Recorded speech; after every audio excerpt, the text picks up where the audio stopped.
കർണാടകയിലെ കൊപ്പളയിൽ 39-കാരിയായ കൂട്ടബലാത്സംഗം ചെയ്തു എന്നുള്ള ഒരു ക്രൂരതയുടെ വിവരം കൂടി വരുന്നുണ്ട്. വായ്പ വാങ്ങിയ പണം തിരിച്ചു നൽകാനെന്ന പേരിൽ വിളിച്ചു വരുത്തി മദ്യം നൽകി പീഡിപ്പിക്കുകയായിരുന്നു. സുഹൃത്ത് ഉൾപ്പെടെ 4 പേരാണ് ഈ കേസിൽ അറസ്റ്റിലായിരിക്കുന്നത്.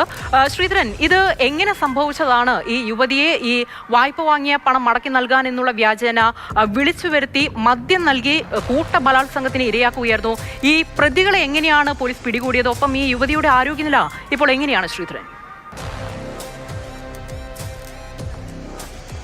ഈ പണം നൽകാമെന്ന് പറഞ്ഞാണ് ഈ യുവതിയെ ഇവരുടെ സുഹൃത്തായിട്ടുള്ള വ്യക്തി വിളിച്ചു വരുത്തുന്നത്. പ്രതികളിൽ ഒരാളാണ് അയാൾ വിളിച്ചു വരുത്തുന്നത്. തുടർന്ന് പണം മറ്റൊരിടത്താണ് ഇരിക്കുന്നത്, അതെടുക്കാൻ എന്ന് പറഞ്ഞ് ഇവരെ ബൈക്കിൽ കയറ്റി കൊണ്ടുപോവുകയായിരുന്നു.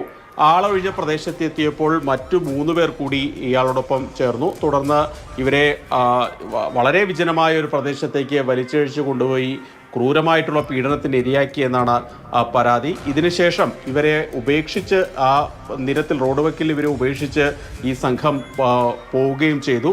യുവതിയുടെ പരാതിയിൽ കൊപ്പാൾ പോലീസ് കേസെടുത്തു. തുടർന്ന് CCTV ദൃശ്യങ്ങൾ ഉൾപ്പെടെ പരിശോധിച്ച് പ്രതികളെ തിരിച്ചറിയുകയും പ്രതികളെ പിടികൂടുകയും ചെയ്തിട്ടുണ്ട്. എന്നാൽ പോലും പട്ടാപ്പകലാണ് ഇങ്ങനെ ഒരു സംഭവം നടന്നത് എന്നുള്ളത് ആശങ്കപ്പെടുത്തുന്ന ഒരു കാര്യമാണ്.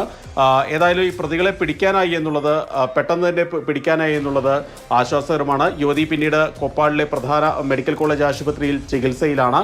അവർ മാനസികമായി അവർ വല്ലാതെ തകർന്നിട്ടുണ്ട്. ശാരീരികമായിട്ടും നിസ്സാര പരിക്കുകളൊക്കെ അവർക്ക് പറ്റിയിട്ടുണ്ട്. ഏതായാലും അവർ ആരോഗ്യനില വീണ്ടെടുക്കുന്നു എന്നാണ് ആശുപത്രി അധികൃതർ നൽകുന്ന വിവരം. ഓക്കെ ശ്രീധരൻ, കർണാടക കൊപ്പളത്ത് നിന്നാണ് ഇത്തരത്തിൽ അതിക്രൂരമായിട്ടുള്ള ഒരു കൂട്ടബലാത്സംഗത്തിന്റെ വാർത്ത വന്നത്.